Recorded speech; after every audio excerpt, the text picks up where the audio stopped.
여러분, 평안함과 편안함은 다릅니다. 우리는 평안하게 살아야 돼요. 편안하게 사는 것이 아니라 평안하게 살아야 돼요. 무슨 일거리가 있을 때 그 일거리가 몸이 고통스럽고 힘들고 피곤하다 할지라도 열심히 혼신을 다해서 일을 해놓고 가만히 앉아 있으면 평안이 밀려옵니다. 만족이 밀려와요. 그렇기 때문에 게으른 자는 항상 편안함을 추구하지만 지혜로운 자는 평안함을 추구해. 난 여러분 모두가 다 예수 안에서 하나님이 주는 평안을 누리기 위해서 열정을 가지고 인생을 멋지고 아름답게 살아가기를 원합니다. 우리의 신앙생활은요, 우리를 끊임없이 미혹하고 공격하는 이 악한 영들과의 치열한 전쟁입니다. 그래서 영적 나태의 결말이라는 제목으로 함께 은혜를 나눌 때, 여러분들은 지금 영적으로 나태해서 여러분의 인생이 결말이 어떻게 돌아갔는지, 아니면 영적으로 지혜로워서 여러분이 항상 삶 가운데 평안을 누리고 기쁨을 누리는지 여러분 자신을 돌보길 바랍니다. 우리는 끊임없는 영적 전쟁 중에 있어요. 그렇기 때문에 영적인 예배를 드릴 때 자꾸 내가 막 마음이 딴 데가 있어. 물 먹고 싶어, 화장실 가고 싶어, 막 뭘 보고 싶어, 휴대폰 보고 싶어, 이런 생각이 자꾸 든다는 것은 여러분 지금 영적으로 아주 나태한, 아주 게으른 자들이에요. 그래서 에베소 6장 12절에 우리의 씨름은 혈과 육을 상대하는 것이 아니요 통치자들과 권세들과 이 어둠의 세상 주관자들과 하늘에 있는 악의 영들을 상대함이라. 악한 영들은 굉장히 교묘하고 지혜로운 전략으로 그리스도인들을 공격해 옵니다. 그들은 성도의 약점이 무엇인지 아주 빨리 간파해서 그 약점을 공격합니다.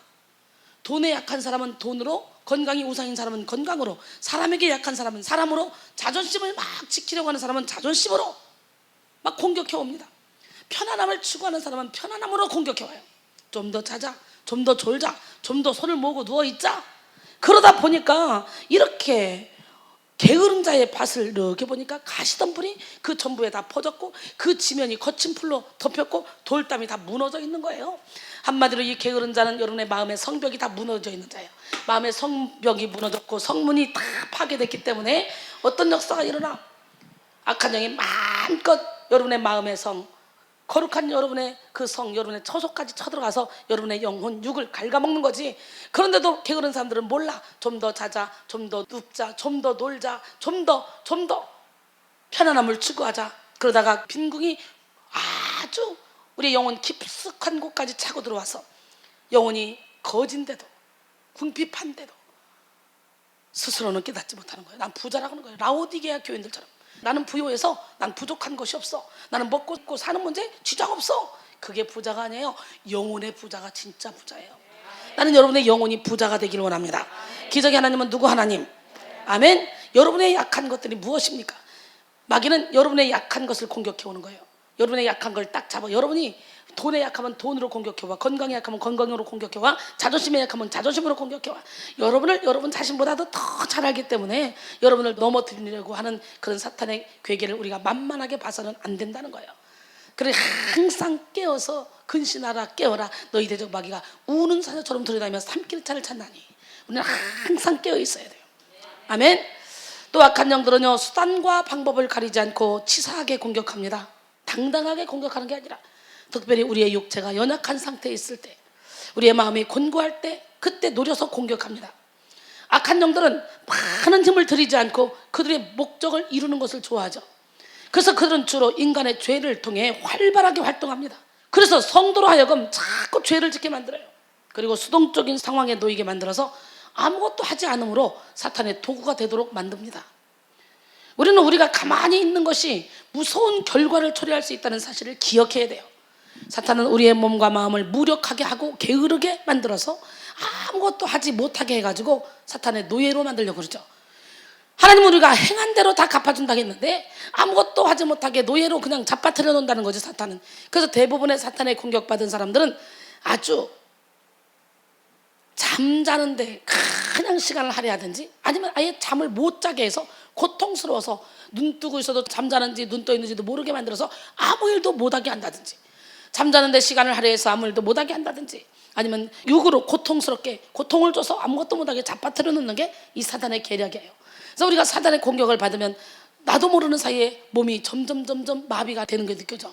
점점 혀가 어눌해져, 귀가 어눌해져, 머리가 어눌해져, 몸이 어눌해져. 그럼 말귀도 못 알아듣고 점점 사탄에게 자기도 모르게 끌려가서 자기가 그때야 느껴 나중에야. 빨리 간파해야 돼. 빨리. 내가 지금 왜 기도를 싫어하지? 내가 왜 예배 자리에 자꾸 가기 싫어하지? 이 악한 영들은 주로 인간의 죄를 통해 활발하게 활동합니다. 그래서 우리는 절대로 죄를 지으면 안 돼요. 죄가 하나님과 나 사이의 거리를 만들고, 죄가 악한 영들이 어떻게 쓰는 도구라는 걸 깨닫고, 오늘 시간에 예수의 이름으로 죄짐을 다 십자가에 못 박기를 원합니다. 우리가 가만히 있는 것이 얼마나 무서운 결과를 초래하는지 이걸 다시 한번 깨달아야 돼요. 사탄은 우리의 몸과 마음을 무력하게 해서 게으르게 만들어서 아무것도 하지 못하게 만들려고 노력합니다. 그래서 결국 우리를 사탄의 노예로 만들려고 그러죠. 하나님은 우리가 뭐한 대로 행한 대로 갚아주신다 그랬어요. 로마서 2장 6절로 8절, 하나님께서 각 사람에게 그가 행한 대로 보응하시되 참고 선을 행하여 영광과 존귀와 썩지 아니함을 구하는 자에게는 영생으로 하시고, 오직 당을 지어 진리를 따르지 아니하고 불의를 따르는 자에게는 진노와 분노로 하시리라. 하나님이 진노와 분노로 하시면 지옥밖에 갈 데가 더 있어요? 근데 우리는 왜 자꾸 당 지키를 좋아해? 남들이 열심히 일하는 꼴도 못 봐. 자기가 안 하면 자기는 가만히라도 있으면 될 것인데 일하는 꼴도 못 봐. 너 왜 이렇게 빙신처럼 혼자 다 하냐? 은근히 그런 마음을 가지고 유혹을 해서 일 잘하는 사람까지도 잡아뜨리려고 하는 게 이 사탄의 계략이야. 여러분은 절대로 사탄의 도구로 쓰임받으면 안 됩니다. 예, 요한복음 5장 29절에 선한 일을 행한 자는 생명의 부활로, 악한 일을 행한 자는 심판의 부활로 나오리라 그랬어요. 여러분은 생명의 부활로 나와야지 심판의 부활로 나오면 안 돼요. 오늘 이 시간에 여러분 다시 한번 선한 일을 행함으로 말미암아 그 선한 일은 내가 죽었을 때 내가 아무것도 가져갈 수 없지만 내가 그동안에 행했던 선한 일은 나를 따라온다 그랬어요. 계시록 14장 13절에 열심히 선을 행하기를 원합니다. 근데요, 보니까 성경은 하나님의 감동으로 된 것이죠. 그 성경은요, 모든 선한 일을 하게 할 능력을 준다는 거예요. 그러니까 우리는 열심히 성경을 보고 그리고 선한 일을 행해야 돼. 왜냐하면 마지막 흰 보좌 심판대 앞에서도 보니까 양과 염소를 가를 때 어떻게 갈라? 지극히 작은 자 하나에게 한 것이 내게 한 것이라. 너는 내게 먹을 걸 줬고 마실 걸 줬고 내가 옥에 갇혔을 때 와서 찾아와 줬고 내가 헐벗었을 때 옷을 갖다 입혔고 나를 찾아왔고, 그러면서 주님이 칭찬하죠. 그들은 하나님 나라의 상속을 받을 자라. 그렇기 때문에 행함이 구원받는 건 아니지만 우리가 예수를 믿음으로 구원받지만 예수를 믿으면 행함은 저절로 따라오게 되고 그 행함은 우리의 상급으로 나타난다는 거지. 그래서 우리가 알아야 될 것은 행함이 없으면서 나 믿는다, 그건 진짜 믿음이 아니기 때문에 구원받을 수도 없을 뿐만 아니라 상급은 더더구나 없겠죠. 그런데 믿음으로 행하면 믿음은 천국의 구원의 티켓이요, 행함은 천국의 상품권. 우리 하나님은 살아계신데 난 여러분 모두가 다 영원토록 하나님 여러분을 지켜주실 건데 어떤 방법으로 지켜주실 거냐 이거지. 해의 영광 다르고 달의 영광 다르고 별의 영광 다르는데 별의 영광도 다르대요. 그런 것처럼 우리가 구원받았다 그래서 다 똑같이 예수님 옆에 앉아서 함께 그 중앙 무대에서 사는 건 아니란 말이지. 예, 이 나라도 중앙청 옆에가 있잖아. 그런 변두리도 있잖아. 우리 하나님, 멋쟁이 하나님, 기적의 하나님, 능력의 하나님은 이 시간에도 말씀하셔요. 야, 게으른 자의 결말을 한번 볼래? 영적 나태함의 결말을 한번 볼래? 그 결말은 뭐예요? 가시덤불이 그 전부에 퍼졌고 그 지면이 거친 풀로 덮였고 돌담이 다 무너져 있어요. 그걸 게으르면 사탄마귀가 엄청나게 아주 그 사람을 데리고 놀기 좋지. 왜? 성벽이 무너지고 성문이 다 회파됐기 때문에 전쟁 들어갈 때 성문만 무너져봐, 성벽만 무너져봐, 일도 아니잖아. 슉 그냥 가는 거야. 잠잘 때 다 편하게 잘 때 그냥 슉 가는 거야 그냥. 그래서 오늘 이 시간에 여러분의 마음의 성벽을 쌓으시고 마음의 성문을 다시 한번 건축하셔서 사탄마귀가 틈타지 못하도록 해야 될 줄로 믿습니다. 스스로 좋은 열매를 맺는 곡식은요 없어요. 스스로 좋은 열매를 맺는 곡식은 없어. 아무리 좋은 씨라도 거기다 거름을 주고 잡초를 뽑아주고 벌레를 제거하기 위해서 농약을 뿌리면서 부지런히 농사를 짓죠. 마찬가지로 우리의 영혼도 열매를 맺기 위해서 부지런히 영적 생활을 해야 돼요. 우리의 신앙생활은 예수 그리스도를 영접하고 주인으로 고백하는 것으로 끝나는 것이 아니에요. 죽을 때까지 성령님의 도우심과 인도하심에 따라 거룩한 삶으로 변화되도록 최선을 다해야 됩니다. 교인들의 신앙 상태를 살펴보면 처음부터 끝까지 게으르고 나태하고 흐지부지하다가 마치는 분들이 있는가 하면 처음에는 흐지부지하다가 갈수록 믿음이 좋아져서 아름다운 신앙으로 인생을 마감하는 분들이 있고, 반면에 처음에는 열심히 하다가 나중에는 흐지부지 되는 분들이 있더라고요. 또 처음부터 끝까지 부지런하게 최선을 다해서 축복과 승리의 신앙생활을 하는 분들도 간혹 있습니다. 여러분은 어떤 부류의 사람들입니까? 똑같은 설교를 들어도 다 각자 자기에게 맞게 해석을 하기 때문에 한번 앙케이트 조사해보면 다 틀립니다. 그래서 깨져야 돼, 부서져야 돼, 무너져야 돼, 박살나야 돼. 기적의 하나님은 누구 하나님? 그래서 선입견을 십자가에 못 받고 하나님의 말씀, 하나님이 주시는, 내게 주시는 말씀을 잘 들어야지 뭘 하나 찝어야지 생각하고 이러고 있으면 다 찝혀. 여러분 고린도전서 3장 6절로 9절, 나는 심었고 아볼로는 물을 주었을 때 오직 하나님께서 자라나게 하셨나니 그런즉 심는 이와 물 주는 이는 아무것도 아니로되 오직 자라나게 하시는 이는 하나님뿐이니라. 심는 이와 물 주는 이는 한 가지이나 각각 자기가 일한 대로 자기의 상을 받으리라. 우리는 하나님의 동력자들이요 너희는 하나님의 밭이요 하나님의 집이니라. 여러분 아무리 좋은 씨라도 심는 이가 있고 물 주는 이가 있어야 아름답게 자랄 수 있는데요, 결국은 자라나게 하는 이는 하나님이에요. 그러나 우리는 열심히 심고 열심히 물을 줘야 돼. 그래야 자라지. 봐요, 이순이가 열심히 설교 준비하고 열심히 심고 물을 주고 우리 주방에서 열심히 봉사하고 애써서 여러분 이 자라나는 데 부족함이 없도록 또 육적인 양식도 공급하고 그러면서 서로가 합력해서 막 일을 하다 보니까 하나님께서 쑥쑥 자라나게 하실 수 있는 거지. 주방에서 밥도 안 해줘서 배고파 죽겠고 이순이가 그냥 대충 밥 만들어가지고 그냥 찌틀어버리고 그러면 여러분들 어떻게 이 말씀의 씨가 막 커서 자라겠어? 물을 주고 열심히 심고 막 하니까 우리 하나님이 빨리 자라게 하는 거지. 그래서 우리는 하나님의 동력자들이요 너희는 하나님의 밭이요 하나님의 집이라는 거예요. 우리가 뭐라고요? 하나님의 밭, 하나님의 집. 놀래봐 시작. 생각해봐. 하나님의 밭에서는 뭐가 열릴 것 같아? 시작. 시기, 미움, 다툼, 질투, 혈기, 원망, 불평, 짜증, 부정적인 생각, 띨띨한 생각, 이런 게 열릴까? 사랑, 희락, 화평, 인내, 자비, 양선, 충성, 온유, 절제, 막 좋은 것들이 열릴까? 나는 여러분 모두가 다 영분별의 은사를 받기를 원해요. 우리에게는 누구나 밭을 주셨고 포도원을 주셨어. 근데 우리가 열심히 일구지 않으니까 그런 엉망진창이 되는 거예요. 그래 놓고 남이 막 잘 읽어서 남이 축복받고 사랑받고 하는 거 보면 또 질투해. 쟤는 나보다 늦게 왔는데 왜 쟤는 사랑받는 거야? 자기는 게을러 터져가지고 개발을 안 해가지고 성문이 무너지고 성벽이 다 파괴되고 그래서 악한 영들이 와서 막 진치고 있는데 쟤는 왜 늦게 왔는데 쟤는 사랑해주고 나는 사랑 안 해주는 거야? 그게 뭐 하는 짓이야? 오늘 이 시간에 여러분의 마음의 성벽을 다시 쌓으시고 마음의 성문을 다시 만드셔서 악한 영이 만지지도 못하게 하시고 무엇보다도 영적인 분별력이 생기시길 바랍니다. 여러분의 신앙은 어떤 신앙인지 생각해 보시기 바랍니다. 영적인 눈이 열리고 귀가 열리고 마음문이 열려서 게으르고 나태하게 만드는 사탄의 속임수에 속지 않는 그런 지혜로운 성도들이 되기를 원합니다. 영적인 것은요 영적인 것으로만 분별이 됩니다. 고린도전서 2장 13절 14절 보니까 우리가 이것을 말하거니와 사람의 지혜가 가르친 말로 아니하고 오직 성령께서 가르치신 것으로 하니 영적인 일은 영적인 것으로 분별하느니라. 육에 속한 사람 하나님의 성령의 일들을 받지 아니하나니 이는 그것들이 그에게는 어리석게 보이며 또 그는 그것들을 알 수도 없나니 그러한 일은 영적으로 분별되기 때문이라. 아멘.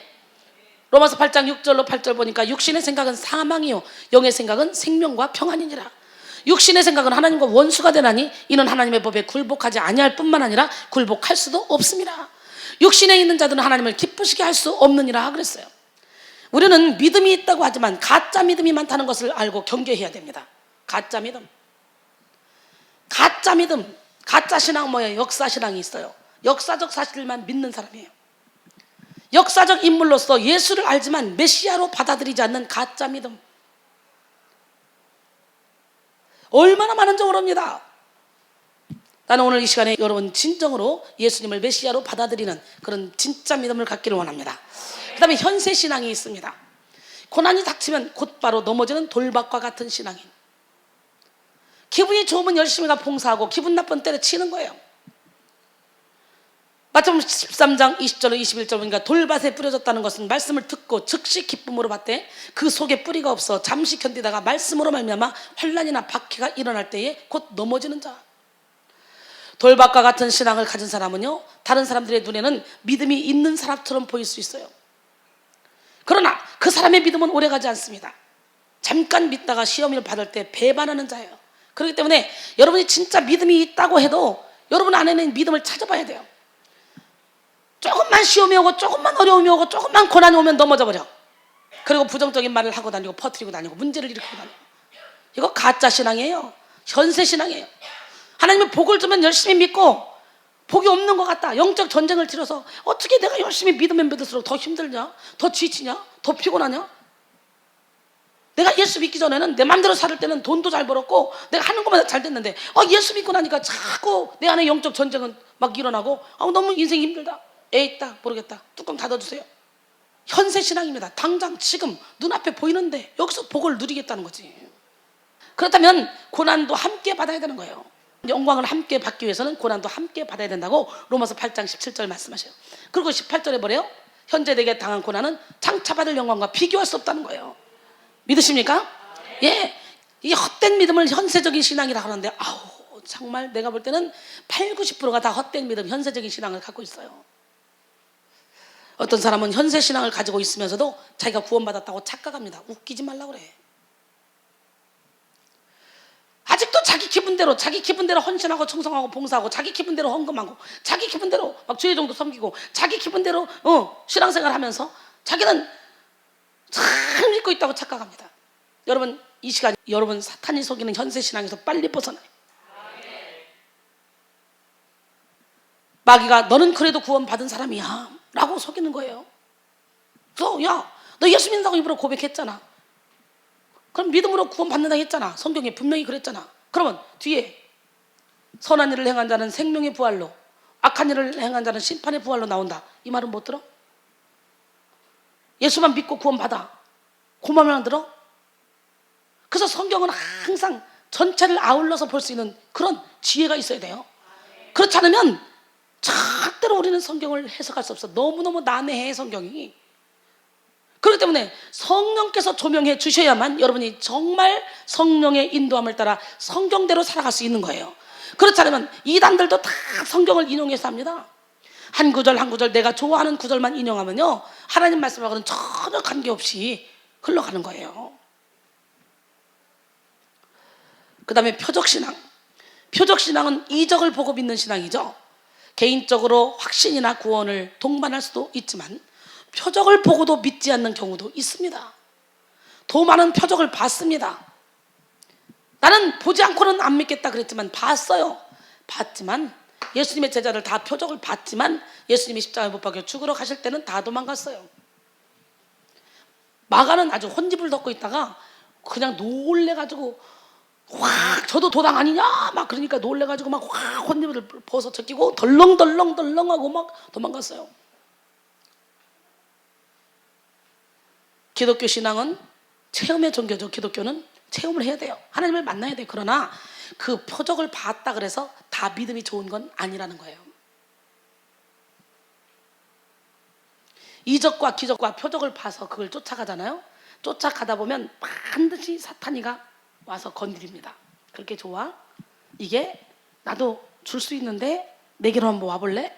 야, 나는 하나님의 오른팔이었기 때문에 난 하나님의 비서였어. 하나님이 하는 거 다 흉내낼 수 있어. 결국은 내가 천국과 지옥은 못하지만 내가 너에게 하나님이 주시는 거 다 흉내내서 줄 수 있어. 그래서 내가 막 이적과 기적과 표적을 쫓아가 좋다고 달려가다 보면 그래 방언이 그렇게 좋아? 줄게. 진동? 그래. 은사? 그래. 능력? 그래. 다 흉내낼 수 있습니다. 그래서 무당들도 다 흉내내고 다른 종교에서도 다 흉내냅니다. 그러기에 우리는 선한 열매를 봐야 돼. 선한 열매. 내가 진짜 하나님의 사람인가 아닌가 그걸 보려면 내 안에 막 사랑, 희락, 화평, 인내, 자비, 양선, 충성, 온유, 절제의 나무가 쭉 자라서 막 열매를 주렁주렁 맺히고 있다면 나는 지금 진짜 구원받은 신앙이요 진짜 하나님이 기뻐하는 그런 성령의 열매를 주렁주렁 맺는 그런 아름다운 사람이에요. 그러나 여러분을 봤더니 내 속에 더러운 것밖에 없지. 물론 처음에는 더러운 것밖에 없어야 돼. 왜? 인간은 다 죄 중에 태어났잖아. 그래서 말씀의 빛에 들어가면 사도 바울처럼 나는 죄인 중에 괴수다 이 고백이 나와야 돼 여러분에게서. 그러나 계속적으로 나는 죄인 중에 괴수야. 내 안에 두 가지 법이 싸워. 나는 도대체 선을 행할 능력이 없어. 맨날 이 짓만 하고 죽으면 되겠어 안 되겠어. 이것이 해결이 돼야 돼. 그래서 예수 안에 온전히 들어와서 누가 나를 정죄하냐. 그리스도 예수 안에 있는 생명의 성령의 법이 나를 죄와 사망의 법에서 해방시켰다. 이제 너희들은 나를 본받는 자가 되라. 막 당당하게 해. 죄인 중에 괴수라고 한 사람이 이제는 고린도전서 11장 1절에 보니까 내가 그리스도 예수를 본받는 자가 되는 것처럼 너희는 나를 본받는 자가 되라. 이후로 나한테 뭐라고 하지 마라. 나는 그리스도의 흔적을 가졌다. 갈라디아서 6장 17절에 막 그러면서 계속 잘난 척 뻥뻥뻥 해댑니다. 난 선한 싸움을 싸웠다. 난 달려갈 길 마쳤다. 나는 믿음을 지켰다. 나는 이제 의의 면류관을 받을 것밖에 없다. 처음부터 그랬던 게 아니잖아. 처음에는 지극히 연약하고 부족한 모습을, 우리와 똑같은 모습을 보여주잖아. 그러나 결국은 점점점 성화되는 바울의 영성. 할렐루야. 난 여러분 모두가 다 그렇게 돼서 바울처럼 이렇게 고백하기를 원합니다. 누가 우리를 그리스도의 사랑에서 끊으리요? 환난이나 공고나 박해나 기근이나 위험이나 적시나 칼이라. 사망이나 생명이나 현재일이나 장래일이나 찬소들이나 권세자들이나 능력이나 높음이나 기쁨이나 다른 어떤 피조물도 우리를 그리스도의 사랑에서 끊을 수 없다. 사방으로 웃겨싸도 쌓이지 않고, 답답한 일을 당하여도 낙심하지 않고, 핍박을 받아도 버림받지 않고, 거꾸로 됨을 당해도 절망하지 않을 것이다. 왜? 임마누엘 하나님이 나와 함께하기 때문에. 이런 고백이 여러분 입에서 술술술 나와야 됩니다. 그게 진짜 믿음이에요. 결국은 사도 바울도 표적을 보고 결국은 하나님을 믿게 됐잖아요. 그래서 표적 참 좋은 겁니다. 그러나 표적 신앙에 머물러서는 안 된다는 거지. 표적 신앙은 이적을 보고 믿는 신앙인데요, 기적적으로 확신이나 구원을 동반할 수도 있습니다. 그러니까 저 같은 경우도 그런 표적과 이적을 체험했기 때문에 이렇게 믿음이 생겼고 결국 내가 정말 구원을 받을 수 있는 그런 신앙을 갖게 된 거죠.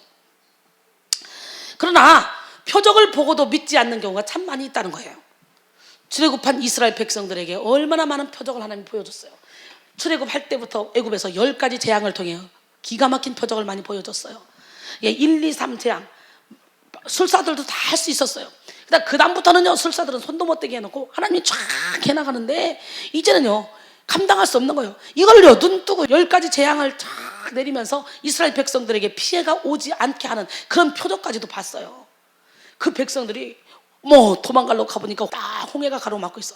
거기서도 모세가 손을 내밀면 홍해가 쫙 갈라지는 표적을 봤어요. 이야, 홍해물이 양쪽 벽처럼 쫙 담이 돼버리는 거예요. 나 거기 걷고 싶어. 나는 항상 걷고 있어. 제 삶은 항상 출렁거리는 홍해 바다를 마른 땅처럼 걷는 삶이 제 삶 아닙니까? 난 여러분의 삶이 그렇게 되기를 원합니다. 쫙 해서 쫙 그 자리를 걸었어. 아이고, 애굽 군대들도 막 추격해 옵니다. 아이고, 큰일 났다. 아슬아슬하다. 근데 이스라엘 백성이 싹 다 애기까지 다 건너고 나니까 그때 모세야, 손을 한번 더 내밀어 볼래? 내밀었더니 그냥 물이 창일해서 그냥 애굽 사람들 거다 수장시켜버려. 얼마나 큰 표적입니까? 이 표적을 보면 그저 하나님의 말씀이라면 그래야 되잖아. 맞아 안 맞아? 근데 세상에 사흘길 가다가 보니까 목이 마르겠죠. 죽겠죠? 힘들죠? 그러면 홍해를 가른 하나님이 물도 못 만들겠어? 그잖아. 근데 가다 보니까 물이 나왔네. 우와! 그래서 마시려고 보니까 써서 못 먹겠어. 그러니까 그때부터 또 모세를, 아론을 원망하면서 애굽으로 돌아가자. 우리 먹을 물이 없어. 아무래도 죽겠다. 막 그러면서 또 원망 불평해. 이게 하나님께서 이스라엘 백성들에게 지금까지 내가 너에게 표적을, 이적을, 기적을 행했는데, 야, 여기서도 내가 표적을 행하지 못할 것 같냐? 난 너희들의 믿음을 한번 시험해 보고 싶다. 그래서 하나님이 허락한 건데 시험에 다 떨어졌어. 난 여러분 모두가 다 시험에 통과하기를 원합니다. 이스라엘 백성들이 그렇게 마라의 쓴물에서 조금 지나니까 엘림이 있어요. 엄청납니다. 거기 과실수부터 시작 물까지 그런 축복을 하나님이 준비해 놓고도 일부러 살짝 마라를 들르게 했는데 거기서 그렇게 불평불만해. 그러니까 하나님이 거기서 말씀을 가르치죠. 너희가 우상을 섬기지 않고 내 말대로 살으면 애굽에서 내린 재앙에 조금도 너에게 내리지 않겠다. 출애굽기 15장 26절에 나 여호와는 너희를 치료하는 여호와니라. 그리고 교육을 시켜줍니다. 그리고 나서도 계속적으로 하나님께서 이적과 기적과 표적을 계속 보이는데 안 믿습니다. 그리고 가나안 땅이 정탐을 보내서 내가 가나안 땅을 정복하게 할 거다. 너희들은 가나안 땅으로 가라. 그랬는데도 불구하고 아브라함 때부터 하나님이 약속했잖아. 젖과 꿀이 흐르는 가나안 땅으로 보내주겠다고. 그래서 믿음으로 가면 되는데 여호수아 갈렙은 그들은 우리의 먹이다. 물론 그들이 안악 자손이 있고 그들이 철병거도 있고 그들이 참 무서운 사람이야. 그러나 그들의 하나님은 떠났고 우리 하나님은 우리와 함께 있어. 그들의 신은 그들을 떠났어. 우리 하나님이 그들을 이기게 해줄 거야. 그들 우리의 먹이야. 이래야 되는데 10명의 정탐꾼은 뭐라 그랬어요? 아이고, 우리가 보기에도 우리가 메뚜기야. 그들이 보기에도 우리를 보고 메뚜기라 그럴 거야. 메뚜기. 여러분 여기 메뚜기 있어봐. 애기도 다 잡아. 해빈이도 잡을 수 있어. 물론 요즘에는 메뚜기 무섭다고 도망가지. 10명의 정탐꾼들, 그들은 결국은 광야에서 쓰러져 죽고 말아. 아무것도 아닌 일에 그냥 무서워서 벌벌 떨고 예수 이름으로 담대해질지어다. 두려움은 떠나갈지어다. 예? 결국은 어떻게 했어요? 신명기 8장 2절로 3절 보니까 하나님이 얼마나 답답했으면 광야길에서 그 10명의 정탐꾼을 따라서 다 애굽으로 돌아간다고 그러잖아요. 이스라엘 백성들이. 결국은 광야에서요 40년 동안 유리방황하게 했습니다. 광야에서 40년 동안 헤맸는데도, 그런데도 정신을 못 차려요. 결국은 다 죽죠. 20세 이상 여호수아 갈렙만 살고. 왜 그렇게 광야에서 내가 40년을 있게 했냐? 하나님이 이유를 얘기해요. 너희가 내 말에 순종하나 안 하나 보려고. 너희가 사람이 떡으로만 사는 것이 아니라 하나님의 입에서 나오는 말씀으로 산다는 것을 알게 하려고. 우리가 지금 이 시간에도 하나님 말씀에 순종하고 하나님의 말씀을 먹고 산다는 걸 알고 하나님 중심으로, 예배 중심으로 살아간다면 여러분의 모든 광야 생활은 끝. 바로 하나님의 가나안으로 샥 밀어 넣어줄 줄 믿습니다. 난 여러분 모두가 다 구원에 이르는 신앙을 갖기를 원합니다. 아멘. 하나님의 약속을 전적으로 믿고 참된 구원을 받은 신앙을 말하는 거예요. 에베소 2장 8절로 9절 보니까 너희는 그 은혜에 의하여 믿음으로 말미암아 구원을 받았으니 이것은 너희에게서 난 것이 아니라 하나님의 선물이라. 행위에서 난 것이 아니니 이는 누구든지 자랑하지 못하게 하렵니다.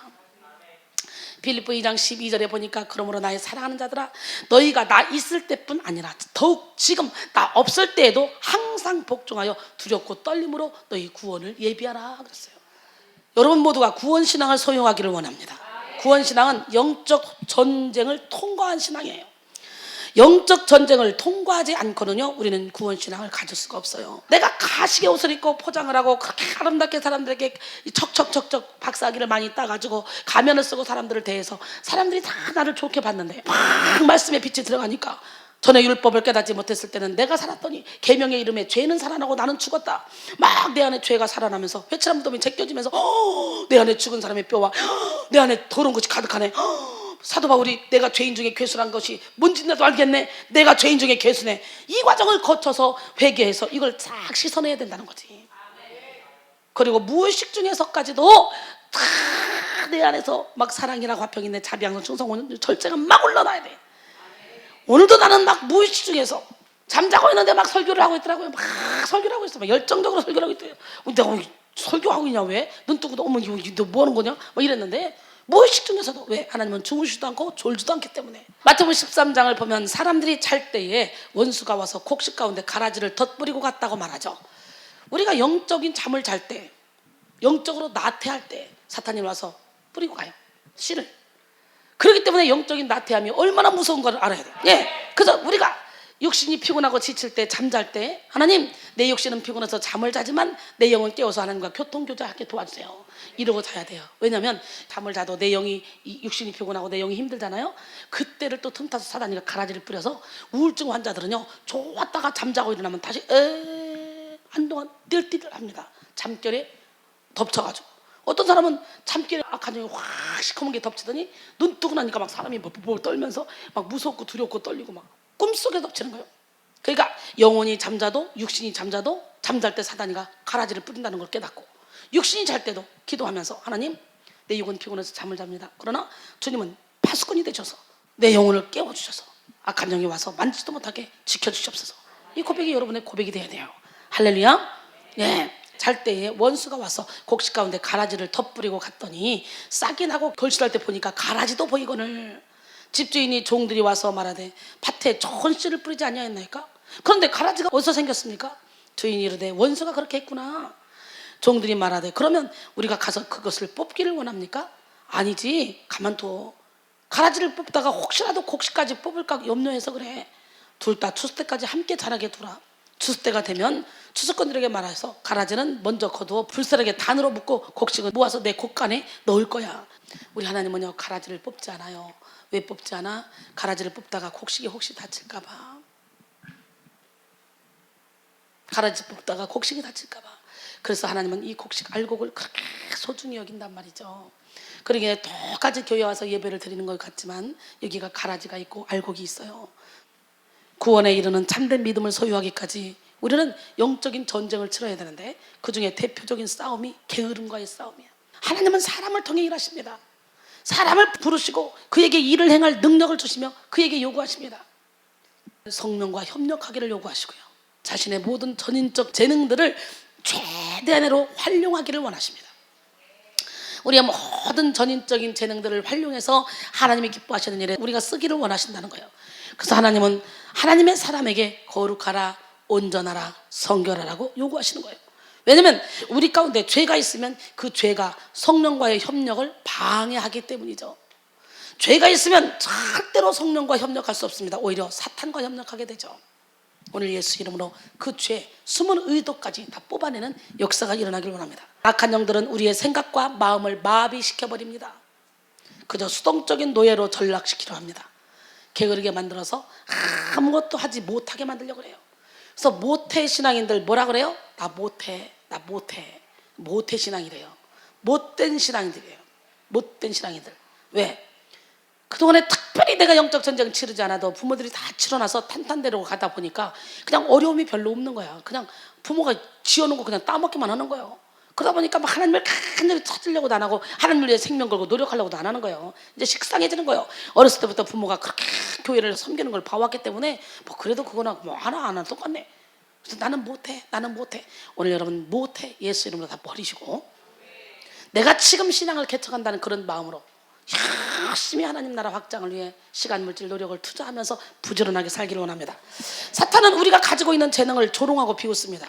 그래서 우리가 그 재능을 땅에 묻어버리기를 원하는 거예요. 하지만 하나님은 우리의 그 어떤 하찮아 보이는 재능에 대해서도 결코 그것은 별 볼 일 없어 라고 말씀하시지 않으십니다. 하나님은 무에서 유를 창조하시는 분이에요. 우리는 약함을 통해서 하나님의 강함을 드러내기를 기뻐하시는 거예요. 우리의 약함을 통해서. 그래서 하나님은 우리에게 있는 작은 것, 너에게 뭐가 있냐? 지팡이요. 너에게 뭐가 있냐? 보리떡 5개와 물고기 2마리요. 그럼 그거 내게 주지 않을래? 너에게 뭐가 있냐? 먹고 죽을 거요. 너에게 뭐가 있냐? 기름 한 통요. 그거 나에게 주지 않을래? 결국은 그걸 하나님 손에 드렸을 때 오병이어의 기적이 일어나잖아요.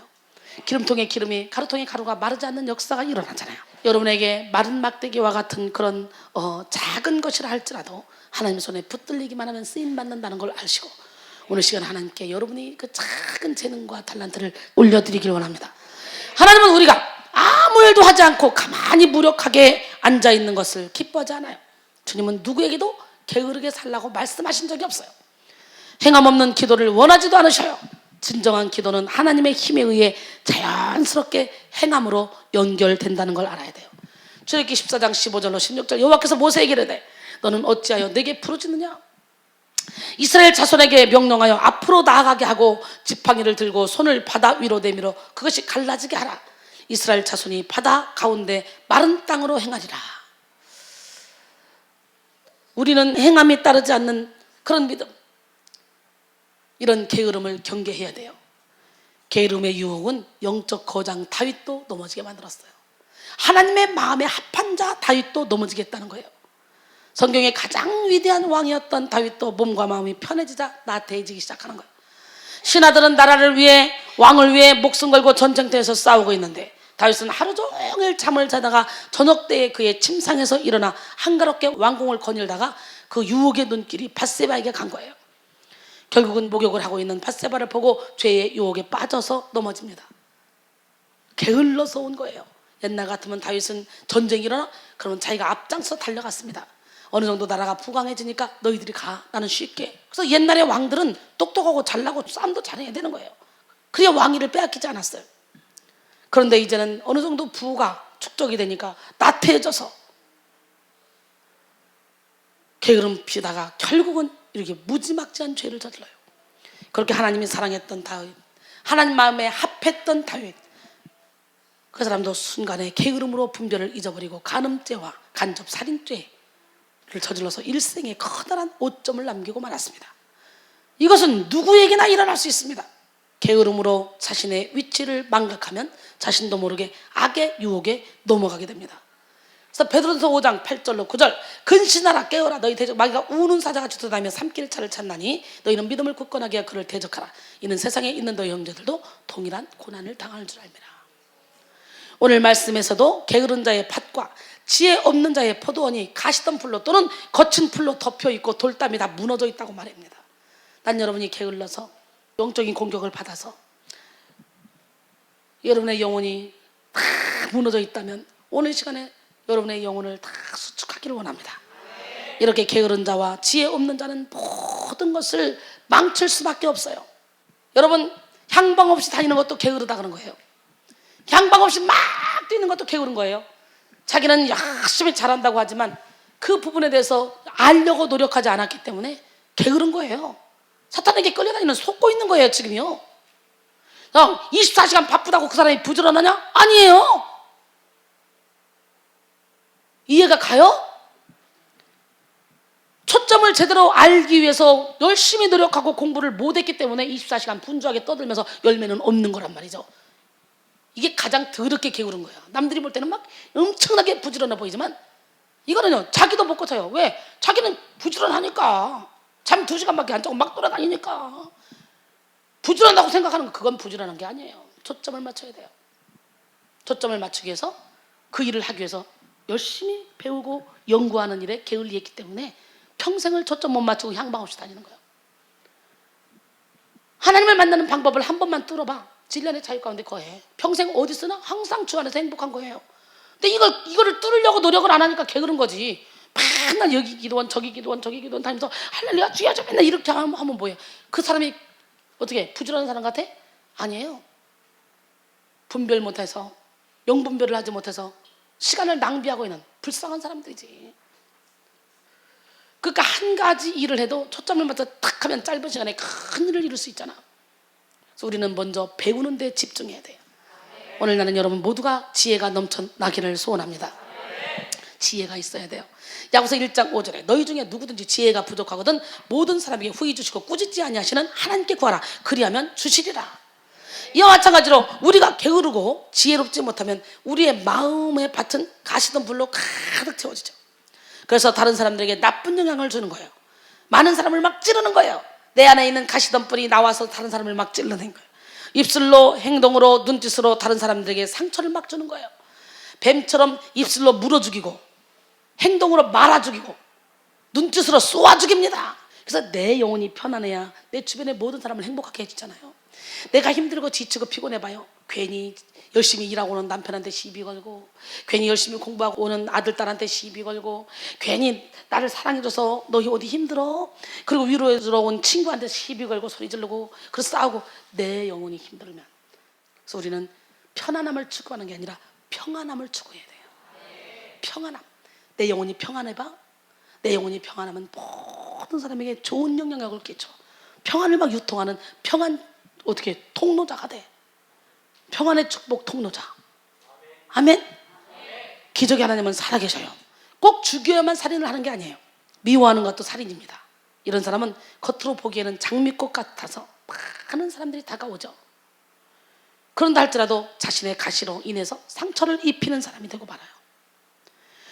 그래서 사람은 깊이 알아봐야 되고 멀리 봐야 되고 오래 사귀어봐야 돼요. 여러분, 서로를 존중해주고 서로가 좋아하는 걸 함께 좋아줄 수 있는 사람, 그게 진짜 사랑하는 사람이고 그런 부부를 만나야 행복한 거예요. 서로가 양보하면서. 기적의 하나님, 능력의 하나님, 살아계신 하나님은 누구 하나님? 아멘. 예, 그 하나님이요. 여러분 스스로도 여러분이 누군지 몰라. 맞아 안 맞아? 여러분 알아? 누군지 몰라. 그래서 영성 훈련은 자기 자신을 찾아가는 거예요. 하도 사탄마귀가 가시게 옷을 많이 입혀놔서 나도 내가 누군지 몰라. 그런데 영성 훈련 받고 가시게 옷을 벗고 가면을 하나씩 벗고 하다 보니까 어머, 내가 이렇게 더러운 사람이었어? 내가 이렇게 더러운 사람이었어? 그래서 자꾸 자기가 죄인 중에 괴수란 걸 깨닫고 자꾸 회개하다 보면 어느 순간에 그 회개한 그 자리에 하나님의 영이 임해서 어머, 어느 순간에 내가 생각해도 내가 기특할 만큼 내가 많이 바뀌었네. 이쯤에서는 지금 혈기가 올라와야 되는데, 이쯤에서는 뭐 지금 내가 저 사람을 미워해야 되는데, 이쯤에서는 내가 좀 시기를 해야 되는데, 어머 신기하네. 옛날에 내가 아니네. 이전 것은 지나갔네. 새 것이 되었네. 이렇게 바뀌어야 되는 거예요. 여러분, 거친 풀로 덮어서 하나님을 바라보지 못하고 하나님의 사랑을 받을 수 없는 그런 어리석은 사람이 되면 안 돼요. 그렇게 게으른 자가 되면 안 돼요. 돌담이 무너지듯 믿음도 무너져버리는 그런 인생을 살아서는 안 돼요. 그럼 우리는 늘 부지런하여 열심히 주를 섬기고 말씀과 찬양과 기도 생활을 하면서 하나님 사랑, 이웃 사랑에 힘써야 됩니다. 로마서 12장 11절에 부지런하여 게으르지 말고 열심을 품고 주를 섬기라 그랬어요. 사단에게 속아서 영적인 게으름에 빠진 사람은요, 편하게 신앙생활을 하려고 그래요. 편하게. 편의주의 신앙. 예수를 믿는 즉시부터 우리는 하나님의 종이야. 그러니까 여호와의 일을 게을리해서는 안 되건 죄야. 아셨어요? 그래서 에레미야 48장 10절에 보니까 여호와의 일을 게을리하는 자는 저주를 받을 것이요. 놀래봐시다. 난 그래서 여러분들이 참 성경을 잘 봤으면 좋겠어. 보고 싶은 것만 보는 게 아니라, 나는 목사도 아닌데요, 난 전도사도 아니에요, 내가 무슨 여호와의 일을 해야 돼요? 이 정도 했으면 됐죠. 나 살기도 힘든데.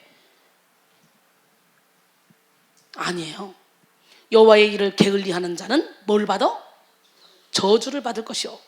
자기 칼을 금하여 피를 흘리지 아니하는 자도 저주를 받을 것이로다.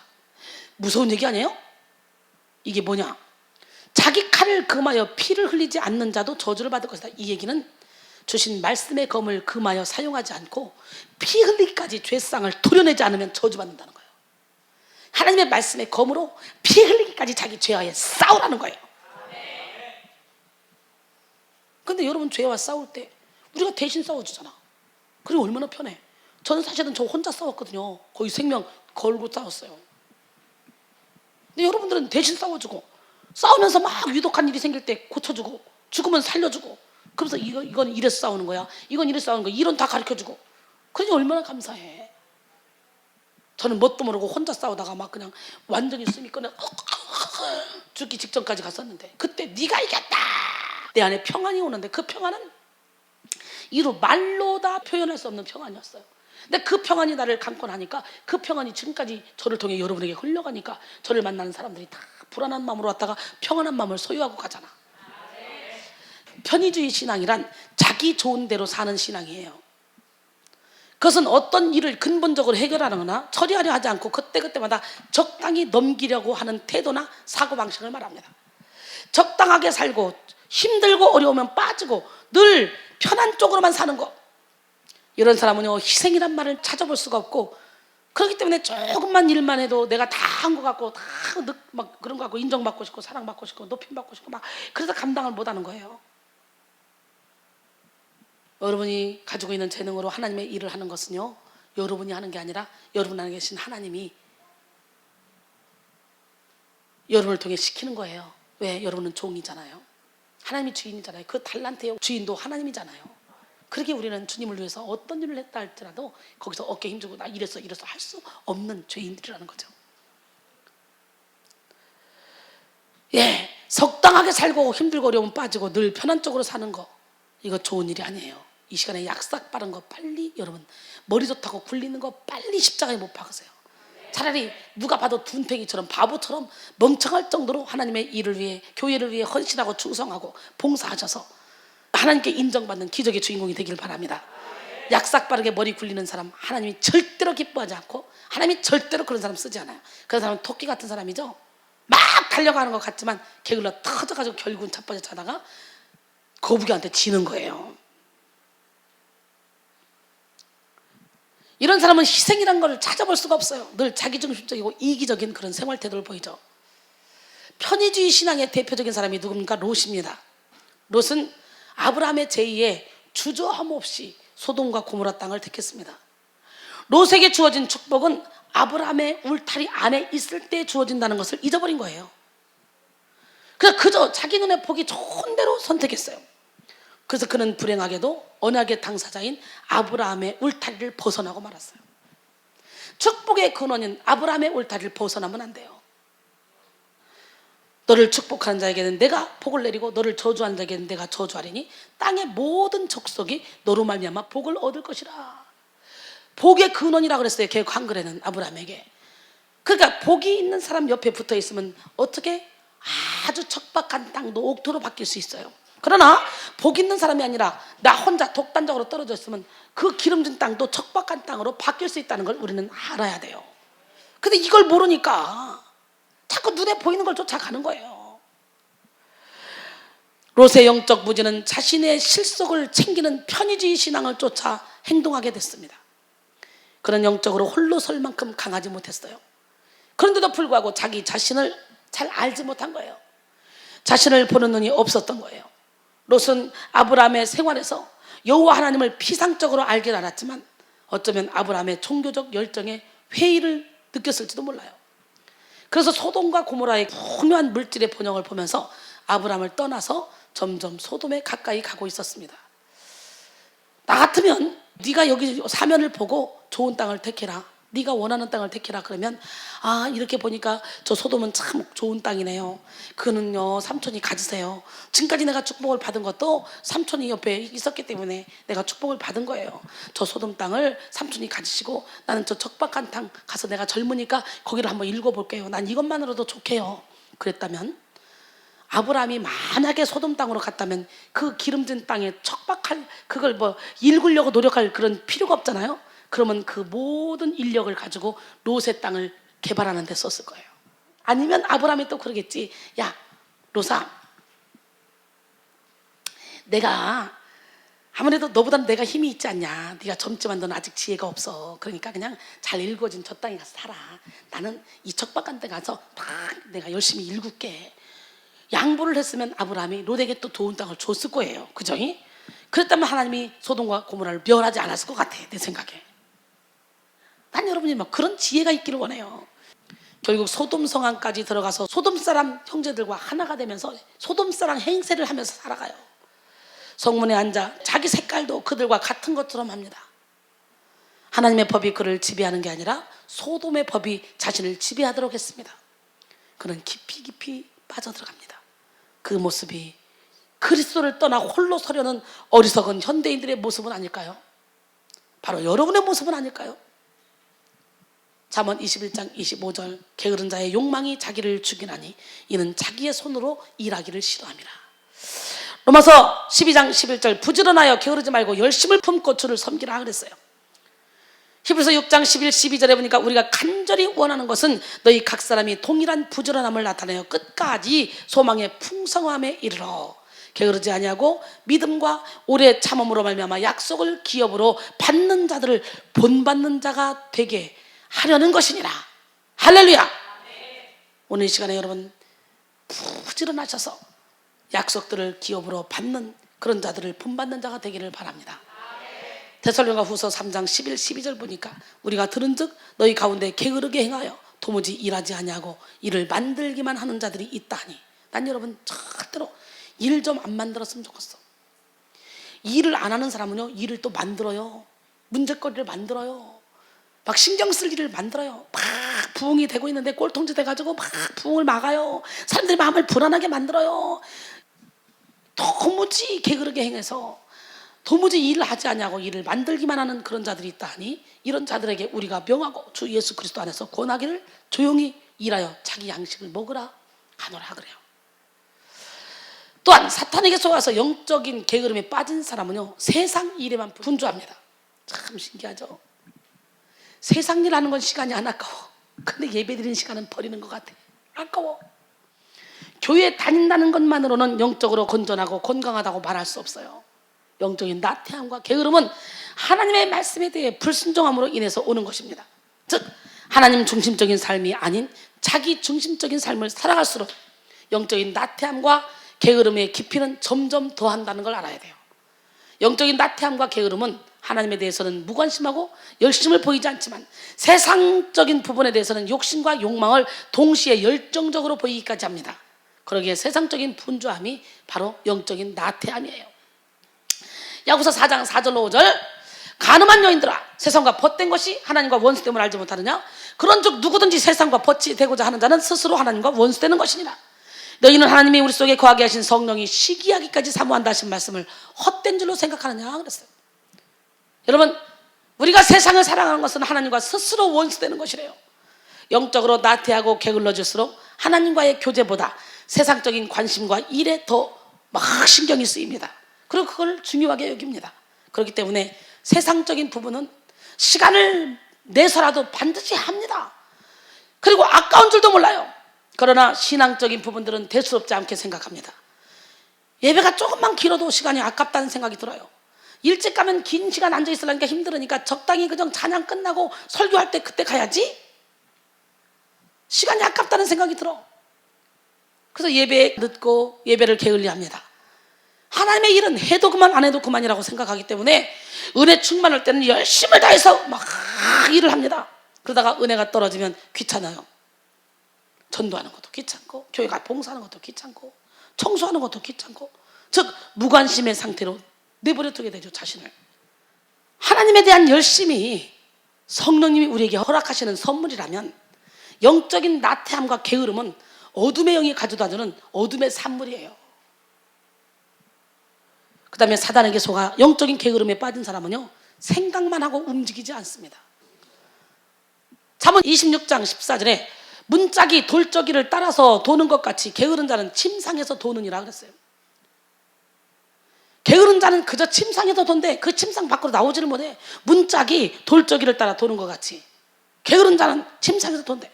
우리는 우리 자신도 모르게 우리의 영혼을 알게 모르게 갉아먹는 이 게으름의 습관을 물리쳐야 돼요. 게으른 사람을 빗댄 예화가 있죠. 옛날에 게으르기로 소문난 농부가 있었습니다.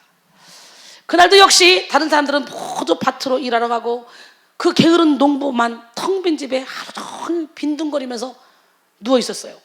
나른한 오후 평상시와 마찬가지로 대청마루에 누워서 낮잠을 자고 있는데 쿵 하는 소리가 들렸습니다. 개슴츠레 눈을 떠보니까 간큰 도둑이 담장을 타고 집으로 들어오려는 거예요. 그런데 게으른 농부는요, 도둑이네. 저놈 담장을 넘어 바닥에 들어오기만 해라. 중얼거리면서 다시 잠이 들었습니다. 그런데 다시 쿵 하는 소리가 들려요. 농부가 다시 힘겹게 눈을 이렇게 떠보니까 도둑이 담에서 뛰어 내려 마당으로 살금살금 걸어오고 있습니다. 하지만 농부는 다시 무겁게 내려오는 눈꺼풀을 이기지 못하고 이렇게 중얼거립니다. 이놈 집에 들어오기만 해봐라. 농부가 깊이 잠이 든 줄로 안 도둑은요, 안방으로 슬금슬금 들어갑니다. 하지만 여전히 농부는 잠에 취한 채 중얼거립니다. 저놈이 안방으로 들어가네? 뭘 가지고 나오기만 해봐라. 얼마 후 도둑은 감나가는 모든 물건을 챙기고 대문 쪽으로 부지런히 걸어갑니다. 게으른 농부는 무거운 눈꺼풀을 열면서 다시 말합니다. 대문을 열고 나가는 도둑의 뒷모습을 보면서 여전히 잠에서 깨어나지 못한 채 이놈 다시 오기만 해봐라. 여러분의 모습이에요. 믿는다는 많은 성도들은 게으른 농부처럼 사탄이 자기의 영혼을 갉아먹어도 아무런 조치를 취하지 않고 게을러서 기도도, 말씀 보는 것도, 예배하는 것도, 헌신도, 충성도, 봉사도, 축사 받는 것도 좀 이따 하지 뭐, 내일 하지 뭐, 모레 하지 뭐, 한 달 후에 하면 되지 뭐, 1년 후에 하면 되지 뭐, 그러면서 앉아 있습니다. 시기가 들어와? 시기도 두르기만 해봐라. 질투가 들어와? 너 두르기만 해봐라.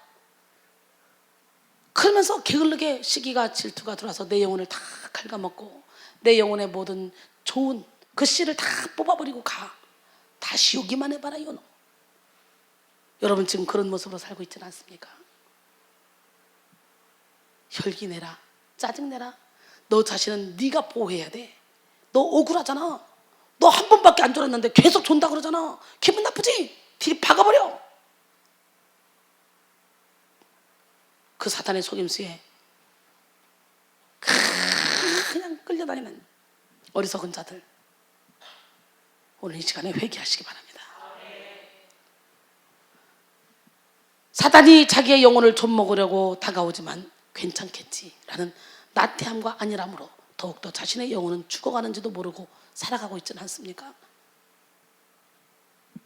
데살로니가전서 5장 16절로 19절 보니까 항상 기뻐하라, 쉬지 말고 기도하라, 범사에 감사라, 이것이 그리스도 예수 안에서 너희를 향한 하나님의 뜻이니라. 여러분 이렇게 살고 있어요? 저는 이렇게 살고 있어요. 게으른 사람은 절대로 이렇게 살 수 없습니다. 저 사람이 좀 해주면 좋은데, 저 사람이 좀 하지, 저 사람은 하지, 이렇게 지저분하지, 저 사람이 좀 치우지, 그러다가 남 원망만 하다가 항상 불평불만하다가 살 수밖에 없어요. 그러나 내가 솔선수범해서 이끌어가면 항상 기뻐하고 심하게 기도하고 범사에 감사하며 행복하게 살 수 있어요. 또 사탄에게 속아 영적인 게으름에 빠진 사람은 모든 일을 내일로 미뤄요. 내일. 히말라야 산에 새가 있었대요. 그 새가 히말라야 산에는 춥잖아요. 겨울이 되니까 너무 추운 거예요. 내 이름은 집을 지으리라. 내 이름은 집을 지으리라. 추워 하다 보니까 친구가 집이 있어. 그래서 친구야 미안해, 나 좀 너네 집에서 하루만 재워줘. 응? 하루만 재워줘. 친구 집에 데려갔더니 엄마가 우리 집도 좁은데 왜 데려왔냐? 야 우리 집도 좁아 왜 데려왔어? 그래도 하루만요. 그 다음날에 막 햇빛이 쨍쨍 찌니까 너무너무 따뜻한 거예요. 너무 좋아 신나게 놀다가 저녁이 돼서 추워. 야 친구야 한 번만 더 안 된대. 우리 엄마가 이제 절대로 데려오면 안 된대. 나까지 내쫓아버린대. 못 들어와. 문 딱 잠궈버렸어. 어떡해. 내일은 집을 지으리라. 내 이름은 집을 지으리라. 그 다음날 따뜻해서 어머 너무 좋아. 내 이름은 집을 지으리라. 그래 놓고 결국은 그러다가 얼어 죽었대잖아. 집도 못 짓고. 그게 여러분의 모습 아니야?